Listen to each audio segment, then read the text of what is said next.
toute administration, qu'elle soit politique, qu'elle soit économique, qu'elle soit sociale ou culturelle.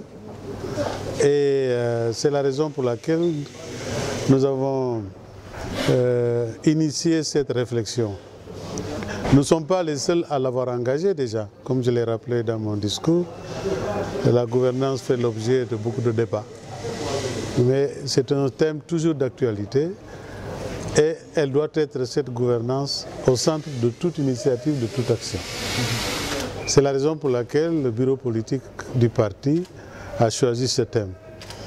Et encore une fois, pour ouvrir un débat, nous avons, disons, dans mon discours, nous avons donné nos points de vue sur notre manière de le comprendre, sur notre manière de concevoir cette gouvernance. Mais encore une fois, le débat n'est pas fermé, le débat reste ouvert. Mais nous pensons que c'est un débat d'actualité et qui a son importance dans un pays émergent ou en voie d'émergence comme le Sénégal. Le bureau politique a formulé des vœux, des souhaits, autrement dit de continuer notre compagnonnage dans Benno Bokk Yakaar. Cette question a été soumise au Congrès.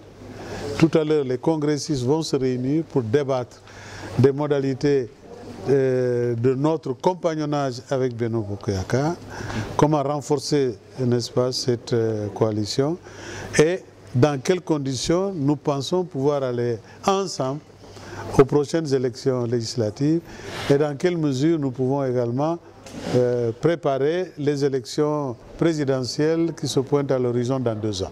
Okay. Donc c'est un débat ouvert. Les conclusions tout à l'heure diront les décisions qui auront été retenues par les militants du Congrès. Écoutez, je ne suis pas un procureur, je ne suis pas un juge, encore moins un magistrat. C'est un problème de justice qui est posé.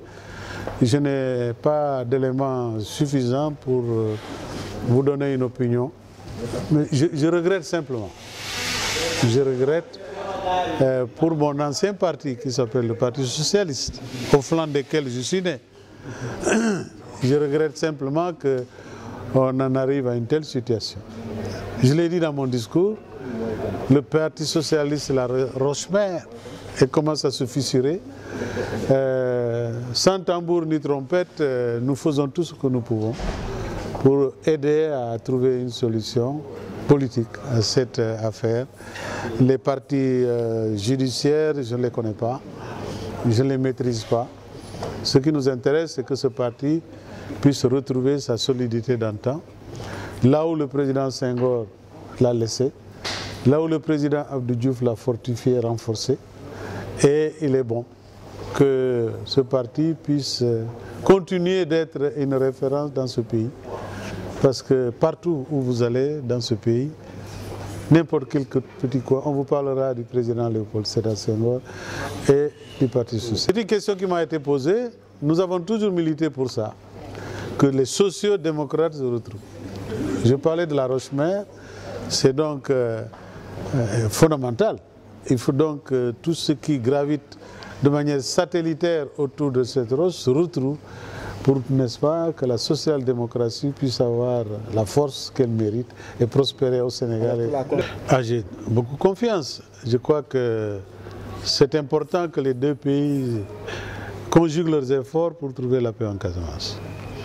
C'est important dans la mesure où la paix au Sénégal, c'est aussi la paix en Gambie. S'il y a guerre au Sénégal, il y a guerre en Gambie. Je crois que les deux présidents ont compris ça. Il faut se féliciter de l'engagement nouveau que le nouveau président Barrow vient de prendre dans ce sens, en disant qu'il s'engage de toutes ses forces et par tous les moyens à aider le Sénégal à dépasser ce problème de la rébellion casamançaise qui est là depuis déjà 35 ans.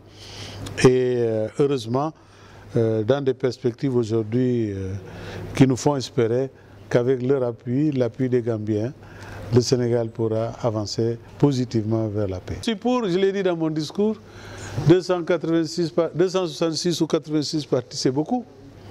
Pour 14 millions d'habitants, convenez-en, c'est un peu trop. Je crois qu'il faut qu'on trouve les moyens de rationaliser. Mais ça prouve aussi un peu quelque part le dynamisme de l'autre démocratie. Ça aussi, c'est un élément qu'il faut souligner. Autant de partis autorisés dans ce pays qui fonctionnent librement, sans entrave. Bravo, le Sénégal véritablement montre le chemin. Mais enfin, tout excès nuit. Et je crois qu'il faut savoir raison garder et je pense qu'on raisonnera véritablement vers une harmonisation pour que nous n'ayons pas cette pléthore de partis qui risque de nuire justement à la consolidation de notre démocratie.